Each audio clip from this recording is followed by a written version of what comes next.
Baik, Assalamualaikum warahmatullahi wabarakatuh. Perkenalkan, saya Helena Kristia Desidiani dengan nomor induk mahasiswa 22808141031, merupakan mahasiswa program studi manajemen Fakultas Ekonomi dan Bisnis Universitas Negeri Jakarta. Di sini, izinkan saya untuk memaparkan atau memberikan presentasi mengenai hasil review jurnal yang telah saya lakukan pada mata kuliah yang diampu oleh Bapak Muslikin, yaitu pada mata kuliah Artificial Intelligence. Jadi, pada saat ini saya akan mereview jurnal yang berjudul Adversarial Artificial Intelligence in Insurance from an Example to Some Potential Remedies dengan penulis Behance Emirat, Matteo Cateno, Ron S. Kenneth, Elisa, dan Luciano. Nama jurnalnya adalah RIS dengan volume 11 dengan DOI-nya 10.3390/RIS 11.01.0020 dengan tahun upload yaitu pada tahun 2023. Nah, jurnal ini membahas tentang mengenai artificial intelligence dalam proses dunia atau proses dalam perusahaan asuransi. Mereka memanfaatkan AI dalam penggunaan berbasis data besar yang telah mereka miliki dan mereka kumpulkan melalui pelanggan-pelanggan. Dengan contohnya adalah interaksi berbasis web dan perangkat yang dapat digunakan. Dan namun pada penggunaan AI dalam perusahaan ini juga tidak terbebas dari risiko. Lalu Otoritas Asuransi dari Pensiun Kerja Eropa atau EIOPI berfokus pada relevansi dan ketahanan AI yang penerapannya harus dirawat secara berkala dan terlindung dari serangan cyber.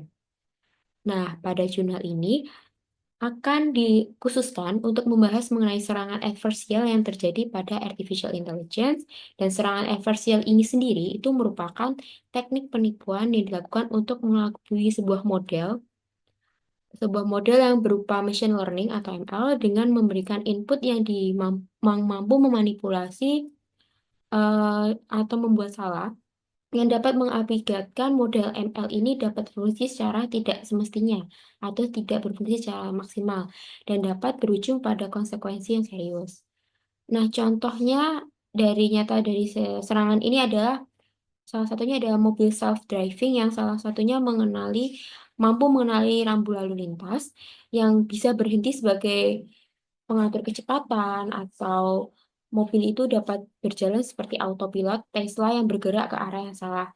Nah, untuk di kasus ini adalah AI adversial dalam asuransi kesehatan, yang dengan adanya pemalsuan data atas klaim asuransi yang diajukan, dengan manipulasi data-data seperti rekam medis, dan gambar-gambar penanganan medis.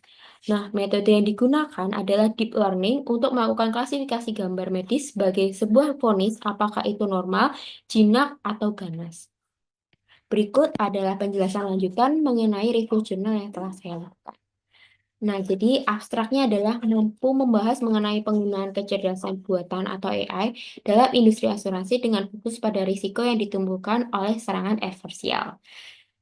AI ini dianggap sebagai alat yang strategis dalam industri keuangan dan asuransi, salah satunya digunakan dalam berbagai aktivitas seperti penetapan harga, underwriting, pemasaran, dan manajemen klaim yang dilakukan oleh pelanggannya atau kliennya. Nah, meskipun AI ini memiliki manfaat, pasti banyak risiko juga yang harus ditanggung dan harus dihadapi. Metodologi pada penelitian ini, penulis menggunakan pendekatan berbasis data untuk menganalisis serangan adversial dan dampaknya terhadap insuransi. Mereka juga membangun contoh serangan adversial menggunakan data publik dari gambar mammogram. Pembahasan yang pertama mengenai penggunaan AI sendiri dalam asuransi. Yang pertama adanya penetapan harga dan penjaminan emisi. Dalam penetapan harga ini, AI dan machine learning digunakan untuk menganalisis seluruh data konsumen yang masuk dan telah mendaftar sebagai klien asuransi.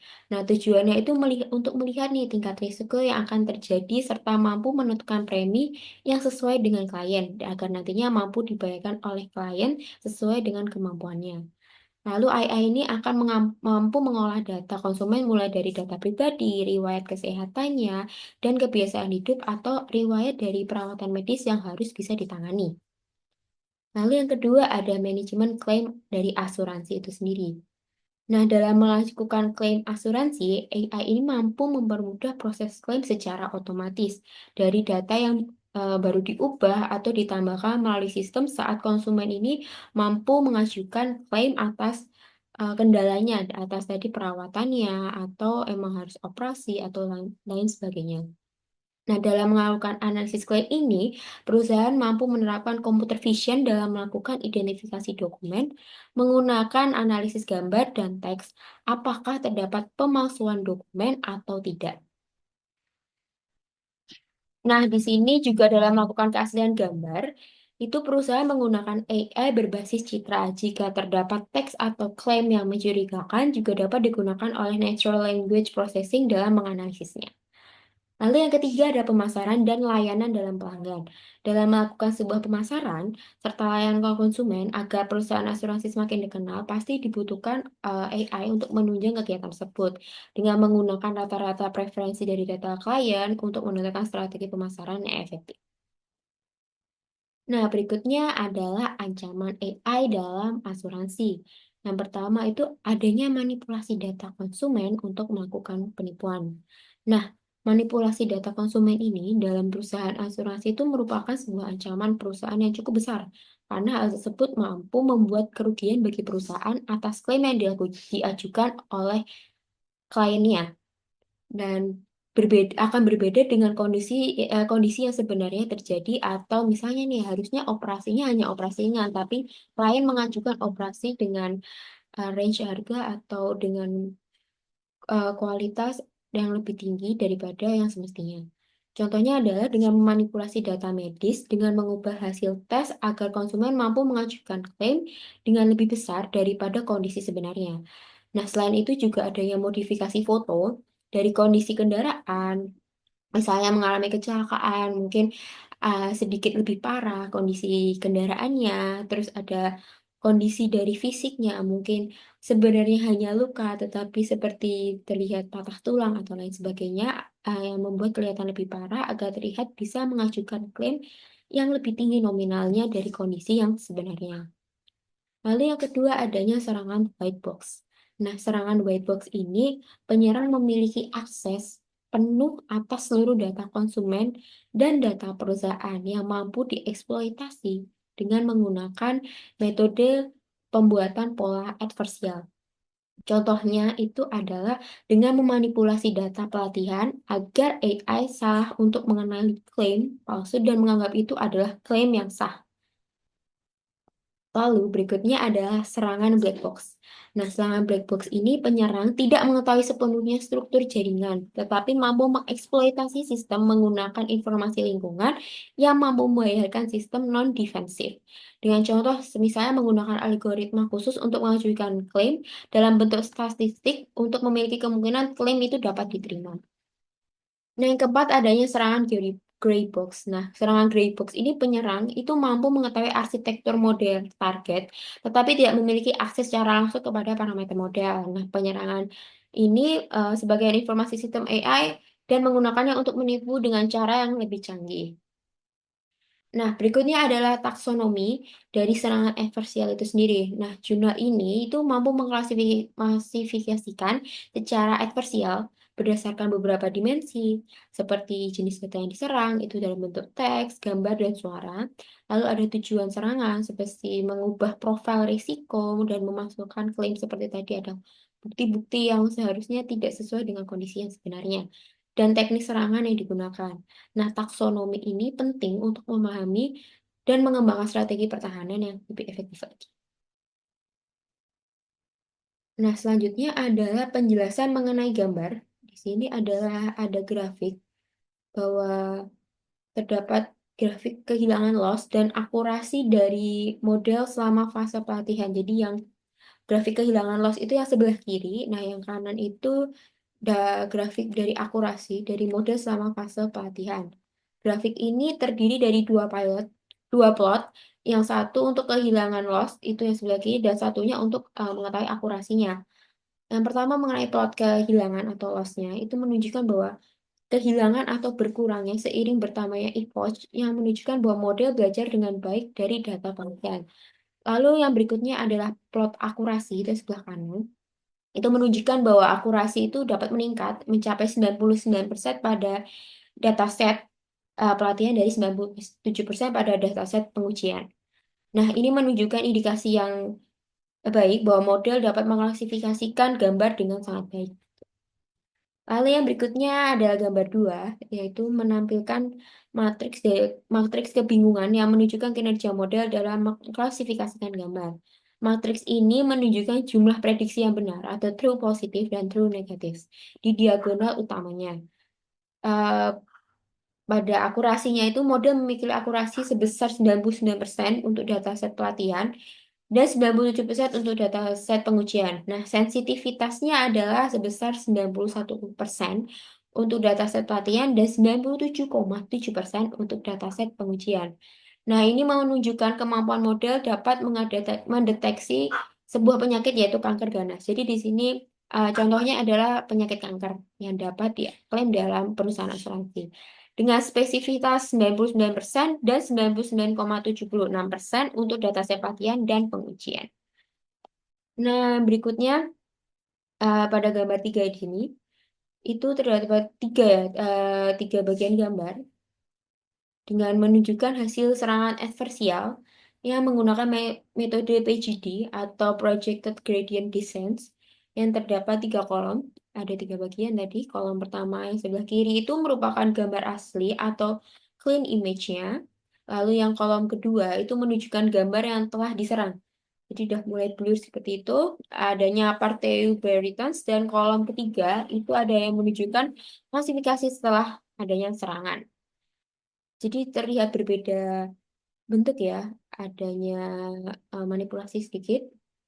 Lalu pada gambar yang diserang ini menunjukkan bahwa terdapat perubahan halus yang sebenarnya tidak terlihat tidak mudah terlihat secara langsung oleh mata ya, tetapi cukup untuk menipu pada model AI itu sendiri sehingga mengakibatkan kesalahan dalam klasifikasi. Nah, berikutnya ada gambar 4. Gambar 4 ini ada juga 3 kolom menunjukkan hasil serangan adversial dapat menggunakan metode universal attack yang gambarnya juga terdiri dari 3 kolom, yaitu ada gambar asli, gambar yang sudah mulai diserang, dan hasil klasifikasi yang sebelah kanan. Nah, dalam beberapa kasus, gambar yang diserang bahkan terdiagnosis dengan akurasi lebih tinggi dibanding gambar yang asli, menunjukkan bahwa serangan ini dapat sangat efektif dalam menipu sistem klasifikasi sebelah kanan. Nah, lalu apa sih dari kesimpulan jurnal yang telah dipaparkan oleh penulis itu tadi? Kesimpulannya adalah bahwa AI ini mampu memberikan manfaat bagi perusahaan asuransi dalam meningkatkan efisiensi untuk mendeteksi penipuan atas klaim yang diajukan dan menyesuaikan biaya kepada konsumen secara otomatis berdasarkan yang telah masuk tadi. Tetapi AI adversial tadi mampu menjadi sebuah ancaman karena dapat digunakan untuk melakukan penipuan terhadap sistem AI dalam perusahaan asuransi untuk membuat manipulasi data.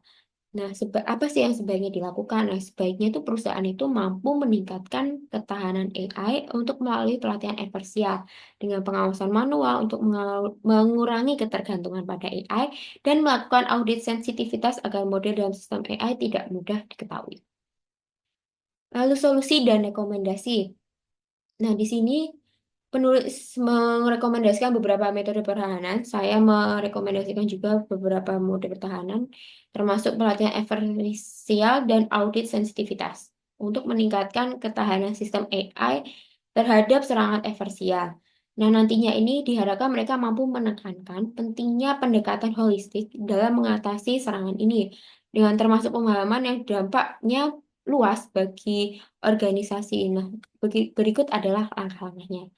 Langkah-langkahnya adalah pertama melakukan audit secara eh, model AI, secara melakukan evaluasi secara model AI dengan melakukan analisis sensitivitas terhadap data yang telah masuk dan dapat dilihat sejauh mana AI dapat bertahan terhadap serangan adversial. Selain itu, dapat melakukan uji ketahanan model AI dengan memasukkan data adversial untuk mengidentifikasi titik lemah pada sistem perusahaan. Yang kedua, menerapkan sistem AI yang lebih aman, menggunakan AI defensif dengan pelatihan adversial untuk membuat model lebih tahan terhadap serangan. Nah, AI defensif itu apa? AI defensif adalah inovasi keamanan berbasis AI dari Cisco dan termasuk dengan Cisco Hyper Shield.